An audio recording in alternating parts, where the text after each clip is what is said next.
Hello दोस्तों, आज की इस वीडियो में हम लोग एक बहुत ही गंभीर विषय पर चर्चा करने वाले हैं और इस चर्चा का विषय ये होगा कि देखो, बहुत से जो अभ्यर्थी हैं उनको समीक्षा अधिकारी तो बनना है, लेकिन उनको मुख्य परीक्षा की तैयारी नहीं करनी है। अब पता नहीं ऐसा क्यों हो रहा है या फिर किसने उनको ज्ञान दिया है कि आप सिर्फ प्री की तैयारी करते रहिए और आप समीक्षा अधिकारी बन जाएंगे। तो मैं आपको एक चीज़ बहुत ही क्लियर बता दूं कि समीक्षा अधिकारी में दो चरण होते हैं। एक होता है आपका प्रारंभिक परीक्षा और दूसरा क्या होता है? दूसरा होता है मुख्य परीक्षा। ठीक है,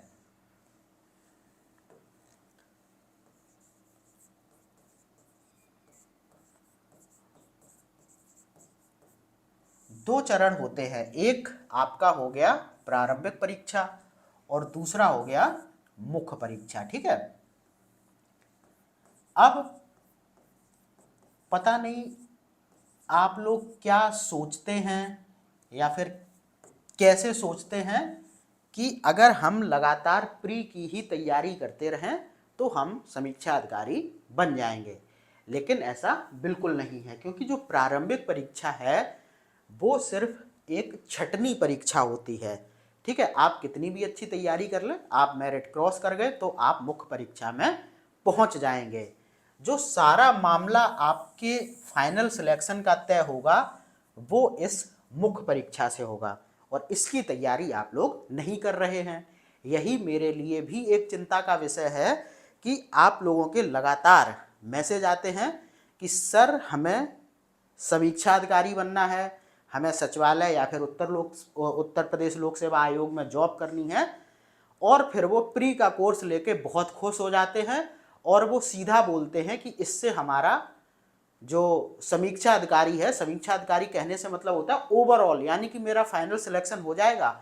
और जैसे ही मैं मेंस की बात करता हूँ कि फाइनल सिलेक्शन अगर लेना है तो मेंस की तैयारी करनी पड़ेगी, वैसे ही वो बोलते हैं कि इसको तो हम लोग प्री के बाद देखेंगे, पहले प्री निकाल लें। तो अब यहाँ पर एक बहुत ही जो सच्चाई है उसको मैं आपको थोड़ा सा उससे रूबरू कराऊं। देखो, जैसे ही प्रारंभिक परीक्षा होती है उसके 3 महीने के अंदर मेंस परीक्षा होगी। 3 महीने के अंदर क्या होती है? मेंस परीक्षा होती है, यानी कि टोटल आपके पास 90 दिन होते हैं। ठीक है, और एक चीज मैं और बता दूं, उत्तर प्रदेश लोक सेवा आयोग मेंस परीक्षा के लिए बिल्कुल देरी नहीं करता है। तुरंत जैसे ही प्री हुआ तुरंत वो यानी कि 90 दिन के अंदर वो मेंस करा लेगा। ठीक है, तो अब आप सोचिए कि मुख्य परीक्षा में एक तो यहाँ पर थोड़ा सा मामला डिफिकल्ट इसलिए है क्योंकि एक यहाँ पर हिंदी आलेखन का पेपर होता है और दूसरा पेपर यहाँ पर होता है निबंध का। अब जिस बच्चे ने कभी भी जीवन में एक चीज नहीं लिखी है अपने, मतलब जो अपने हाथ से कहें, अपने दिमाग से कहें, तो वो कैसे 90 दिनों में एक ऐसा निबंध लिख लेगा जहाँ पर कि उसे बहुत अच्छे अंक मिल जाएंगे। तो ये थोड़ा सा चिंता वाला जो मुद्दा है वो यही है कि 90 दिनों के अंदर क्या आप मेंस की तैयारी कर लेंगे। और ये 90 दिन भी पूरी तरीके से 90 दिन मिल नहीं पाते हैं। इसको भी मैं आपको बता दूं, जब आप प्रारंभिक परीक्षा देकर आते हैं तो 10-15 दिन तो स्थिति यही रहती है कि हम मेंस मेंस में पहुंचेंगे कि नहीं पहुंचेंगे, मेरिट इतनी जाएगी उतनी जाएगी, 50 यूट्यूब चैनल देखेंगे। और ये जो ऊहा पोह की जो स्थिति बनती है इसमें जो मुख्य परीक्षा की तैयारी है वो पूरी तरीके से धरी की धरी रह जाती है, क्योंकि तब आप इस जुगाड़ में लग जाते हैं कि हमें कोई कंफर्म बता दे कि मैं प्रारंभिक परीक्षा पास कर लिया हूँ। ठीक है, लेकिन ऐसा नहीं होता है और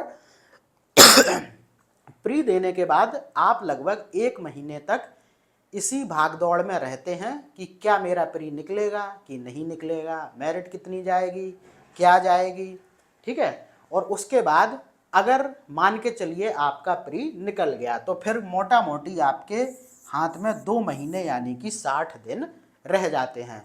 और जिसने कभी भी मुख्य परीक्षा की तैयारी नहीं की है, मैं अपने अनुभव के आधार पर बता देता हूँ, 2 महीने के अंदर ना तो वो निबंध लिखना सीख जाएगा, ना वो बहुत अच्छा पत्राचार कर पाएगा, ना वो जो अन्य चीज़ें होती हैं उनको बहुत अच्छी तरीके से कर पाएगा। यानी कि जो उत्तर लेखन वाला भाग है मेंस परीक्षा का, क्योंकि यहाँ पर भी जीएस और हिंदी तो ऑब्जेक्टिव होनी है, लेकिन जो हिंदी आलेखन और जो निबंध वगैरह का जो पेपर होता है उसके लिए आपको बहुत एक अच्छा खासा समय चाहिए, जिससे कि आप अपने उत्तर लेखन में निपुण हो पाएं। तो अब आप लोग थोड़ा सा सोचिए कि सिर्फ प्रारंभिक परीक्षा में लगे रहने का मतलब यही है कि आप सालों साल प्रारंभिक परीक्षा ही देते रहें और बाहर होते रहें, देते रहें, बाहर होते रहें। तो कहने का मतलब यही है कि आप में से जो भी समझदार है, थोड़ा सा वो समग्रता के साथ इस एग्ज़ाम को देखे, प्रारंभिक परीक्षा भी और मुख्य परीक्षा भी। अभी अगस्त चल रहा है, मान के चलिए ख़त्म हो गया, फिर भी सितंबर, अक्टूबर, नवंबर, दिसंबर, तो प्रारंभिक परीक्षा की तैयारी तो आप बहुत लंबे अरसे से करते चले आ रहे हैं इस परीक्षा की। तो अभी जो समय है आप उसमें मेंस के लिए भी प्रतिदिन 2 घंटे निकालिए, ठीक है। और मेंस के सिलेबस से रूबरू हुइए, कैसे प्रत्येक प्रश्न पूछा जाता है, कैसे कॉपी पर उसका उत्तर लेखन किया जाता है। और इस जो पूरे मुख्य परीक्षा का जो सबसे खतरनाक अगर हम लोग पहलू कह लें तो वो निबंध ही है। यहाँ पर सभी बच्चे आकर फंस जाते हैं। निबंध लिखना वास्तव में एक नए नवेले बच्चे के लिए बहुत ही टेढ़ी खीर होती है। तो इसके लिए पहली जो शर्त होती है वो यही होती है कि आप डेली लिखें।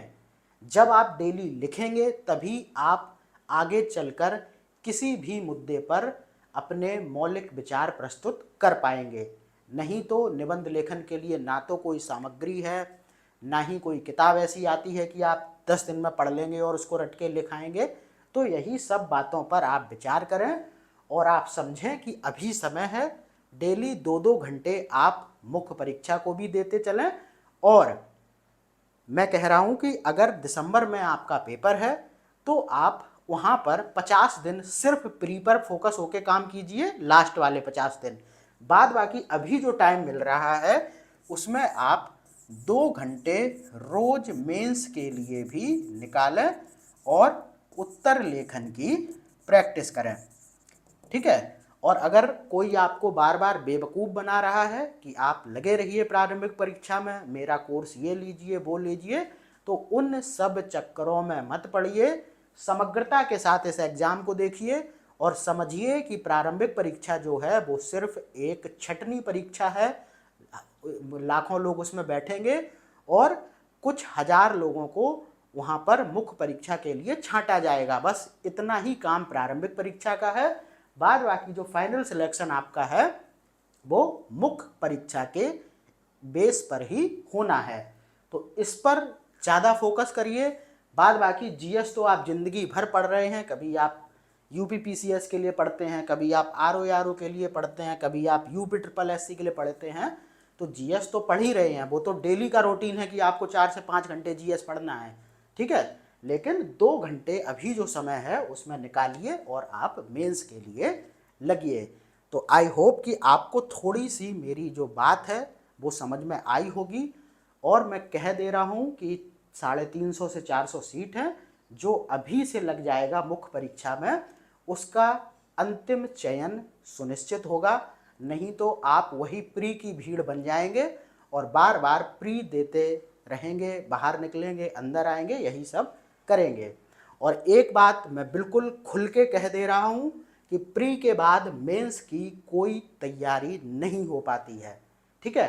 पेपर देने के बाद आप सभी जानते हैं कि कितनी ड्रामेबाजी होती है। कहीं पेपर आउट हो गया, कहीं मेरिट ये हो गई, कहीं ये हो गया, कहीं वो हो गया, इतने गलत थे मेरे, अरे ये कैसे सही कर दिया, वो कैसे गलत कर दिया। यही सब चीज़ें एक अभ्यर्थी फेस करता है प्रारंभिक परीक्षा के बाद।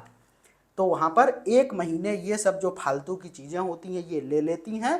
तो फिर बचे कितने, 2 महीने, और 2 महीने में आप खाक तैयारी करेंगे मेंस की, कभी नहीं कर पाएंगे। इसीलिए अभी से लगें और अंतिम रूप से सफल होने का प्रयास करें। सिर्फ प्री की रेस में ही ना दौड़ते रहें, बल्कि हमेशा बात करें अपने अंतिम चयन की कि कैसे मैं फाइनली सिलेक्ट होऊंगा। ठीक है, तो चलिए इस चर्चा को यहीं पर समाप्त करते हैं। एक छोटी सी चीज़ थी लेकिन बहुत ज़रूरी थी, तो मैंने सोचा आप लोगों को इस बारे में बताया जाए ताकि आप अपने गोल को लेकर सजग हो सकें। ठीक है, फिर मैं मिलता हूँ आपसे किसी अन्य चर्चा में, तब तक के लिए धन्यवाद।